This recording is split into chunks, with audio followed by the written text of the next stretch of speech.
আসসালামু আলাইকুম প্রিয় বন্ধুগণ, আপনাদের সামনে নতুন আরও একটি ভিডিওতে আপনাদেরকে স্বাগত জানাচ্ছি।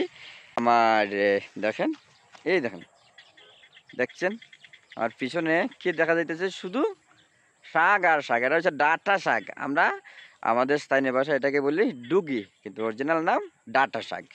এখন এই ডাঁটা শাকের ফাঁকে ফাঁকে দেখতেছেন আম গাছ লাগানো আছে। এই দেখেন আম গাছ লাগানো আছে। ইনি হচ্ছেন এই ডাঁটা শাক প্লাস আম বাগানের মালিক। ভাই ভালো আছেন না? জি আলহামদুলিল্লাহ। আসসালামু আলাইকুম। এখন হচ্ছে আম বাগানের নিচের দিকে ডাঁটা ব্যবহার করছেন, ডাঁটা চাষ করছেন। জি আম বাগান তো মোটামুটি আহ, কিছু বড় গাছ আছে, আবার কিছু ছোট গাছ আছে। চতুর্দিকে এখানে না হলেও 80 থেকে 100টা গাছ হবে, তাই তো? জি আছে।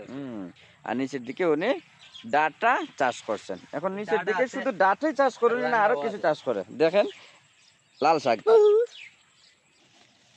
লাল শাক আম বাগান আছে, নিচের দিকে ডাঁটা চাষ করেন, লাল শাক চাষ করেন, পাট শাক চাষ করেন, কলম শাক চাষ করেন। মানে যত ধরনের শাক চাষ করা যায়, মানে এক এক মৌসুমে এক একটা। দেখেন আম কিন্তু বাড়ি সুন্দর ধরছে। পিছনের আম গাছের নামটা কি চাইটা? এটা ও বাড়ি ফুড, বাড়ি ফুড। এটা কিন্তু বাড়ি ফুড জাতের আম। দেখেন আপনাদের কাছে কিরকম লাগতেছে, আমার কাছে কিন্তু খুবই সুন্দর লাগতেছে। দেখেন, দেখছেন? হুম, খুবই সুন্দর লাগতেছে। এটা কিন্তু কৃষকের অনেক পরিশ্রমের ফসল।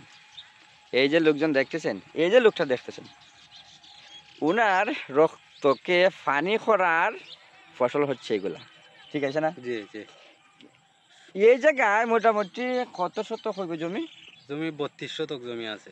32 শতকের মধ্যে আম বাগান করছেন। আবার এই নিচের দিকে উনি ডাঁটা, লাল শাক, এই মানে যত ধরনের শাক চাষ করে নিচের দিকে, মানে সময় সময় এক এক সময় এক একটা একটা এই একটা শাক উঠাতে কতদিন সময় লাগে? লাল শাক উঠাইতে 20 দিনের ভিতরে উড়াইলে হয় লাল শাক। আর ডাঁটাটা 25 থেকে 28 দিনের ভিতরে উড়ানি যায়। এটা একটু সময় যায়।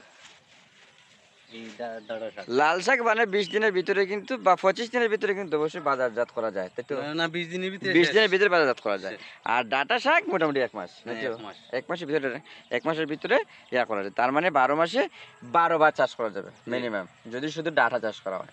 আর যদি লাল শাক চাষ করে তাহলে 12 মাসে মনে করেন না হইলেও 15-16 বার। এইরকম কিন্তু এটা তো বিভিন্ন রকম বিভিন্নরা চাষ করেন। পুঁইশাকও চাষ করছে কিন্তু ওইদিকে পুঁইশাক আছে, ওই ওই দেখা যাচ্ছে পুঁইশাক, তাই না? আমার এখানে। হুম। এখন আপনাদের যাদের যাদের এরকম জমি আছে, আপনারা যদি ফল বাগান লাগাইতে চান, ফল বাগান লাগাইবেন। না নিচের দিকে এরকম দেখেন অনেক সুন্দর শাক আছে, এইগুলা চাষ করবেন। আর বিশেষ করে আমাদেরকে সাপোর্ট করে যাবেন, কিছু কিছুর জন্য দোয়া করবেন, এই হচ্ছে বিষয়। আর পরিশ্রমের, ওনার পরিশ্রম কীরকম পরিশ্রম করে সেটা নিয়ে আমরা আরেকদিন ভিডিওতে কথা বলবো। ধন্যবাদ সকলকে।